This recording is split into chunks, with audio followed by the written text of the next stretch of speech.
je vais avoir la joie de donner le double concerto de Brahms avec mon fils Emmanuel au violon, Jérémy Rohrer à la direction et le Cercle de l'Harmonie le 18 novembre au Grand Théâtre de Provence.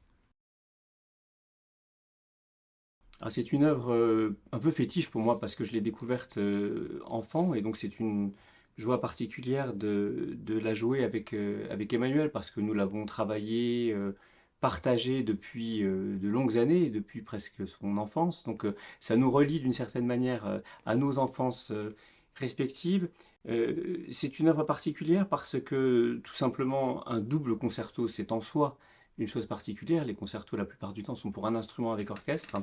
Et là, c'est un dialogue très intense entre le violon et le violoncelle, qui sont des instruments à la fois proches et distants par la tessiture. C'est un défi pour le compositeur, et d'ailleurs, c'est le seul célèbre concerto pour violon et violoncelle, parce qu'il faut à la fois unifier ces instruments et à la fois, bien sûr, magnifier leurs différences. Et c'est ce que fait Brahms avec un génie particulier.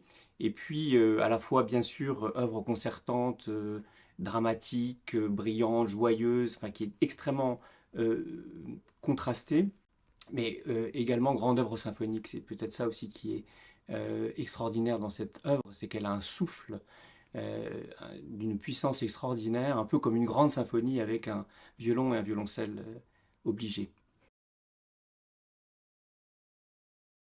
C'est une question particulièrement sensible, je crois, surtout depuis l'interruption du Covid, parce que presque 2 années sans concert, moi j'ai l'impression d'avoir redécouvert ou presque découvert à quel point euh, l'interaction avec le public était essentielle. Bien sûr, c'est quelque chose que l'on sait depuis toujours parce que c'est un moment d'émotion forte, c'est aussi un moment de trac, hein, ça existe dans la vie des musiciens, mais c'est un mélange d'émotions, d'envie de se surpasser et surtout de partager la musique. Mais je crois que depuis qu'on a été privé de manière aussi brutale de lien avec le public, je crois et je ressens que public comme artiste, je crois, savoure d'autant plus le fait de se retrouver tout simplement.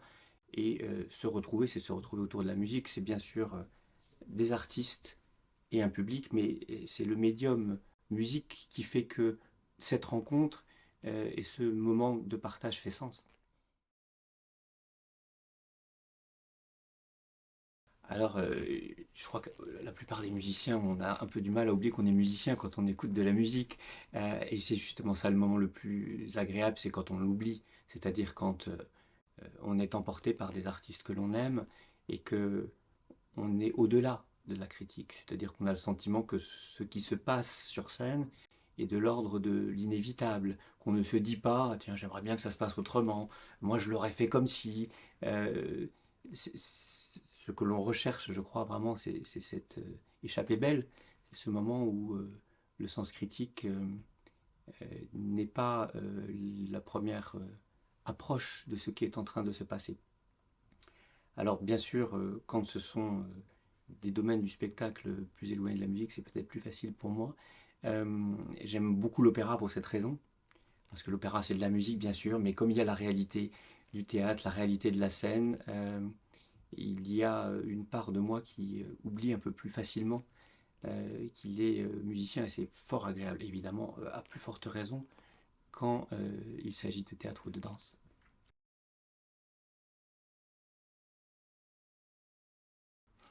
C'est évidemment une question difficile. J'ai parcouru toute la brochure et c'est un programme magnifique dans sa diversité.